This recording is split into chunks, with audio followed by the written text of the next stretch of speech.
We had Anthony Fauci on our program a little bit earlier saying governments, and he was defending his own country, but governments have an obligation to return their citizens, because that's what the US has done when it comes to India. It's allowing its citizens to return. What did you make of his argument, and then Simon Birmingham saying, well, basically, we're stronger on our borders and we've got a better result because of that?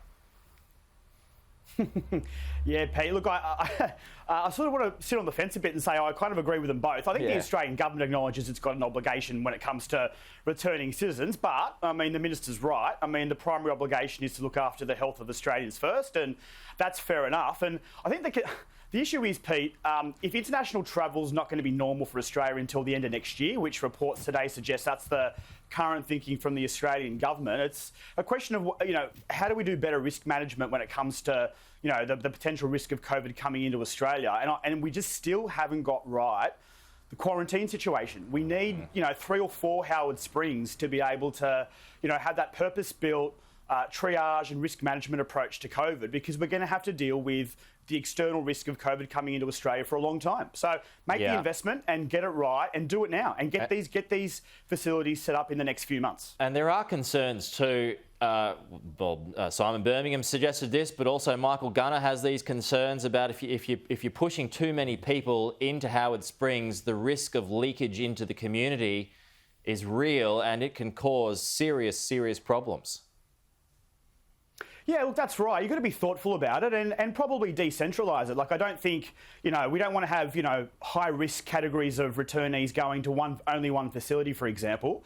But you could have multiple facilities like Howard Springs across the country. I think it's really clear from the experience of the last year or so, Pete, that the Medi Hotels solution when it comes to managing COVID is limited. I mean, there's been leakage through basically every state in terms of their hotel quarantine arrangements. So that's not sustainable. We know we're going to have to live with some risk of it spreading, but also, authorities looking to contain it. But I think we're going to need to go down the path of having those purpose-built facilities. Yeah. That's going to give confidence, I think, for the government and Australians to be able to move freely. It looks as though the government's open to Mickleham in Victoria, New South Wales. Yeah, like you said, perhaps every state may have to come up with its own quarantine facility moving forward. Coronavirus is going to be around for a while, and then there's the next pandemic, whenever that is.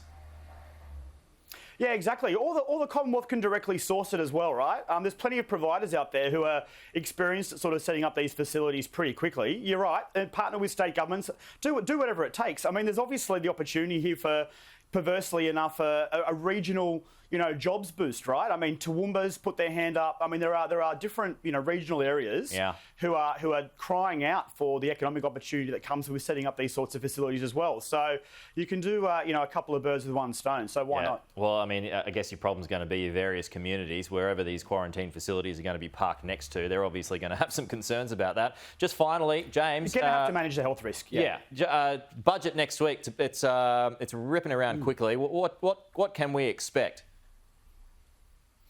Yeah, I think, as we've been saying for a little while now, Pete, that we're going to look at, it's going to be a pretty positive economic report card, right? I mean, the forecasts are going to come in a lot lower than expected from the last budget update. So we're going to have more jobs and employment and growth. That'll also mean lower deficit, lower debt, with the government still trying to put more money out into the economy and stimulating the economy in areas like childcare and jobs and skills, obviously aged care. They'll be doing a little bit more tax cuts as well. So it'll be, I think the political narrative will be very much steady as she goes. Sort of stay with the team that sort of got us through and continue on. With more money going up the door, and obviously wary of the risk of, parts of the economy, including international travel and students and tourism, still limited for another 12 months, unfortunately. All right, James Cullen, appreciate that as always. Talk to you soon.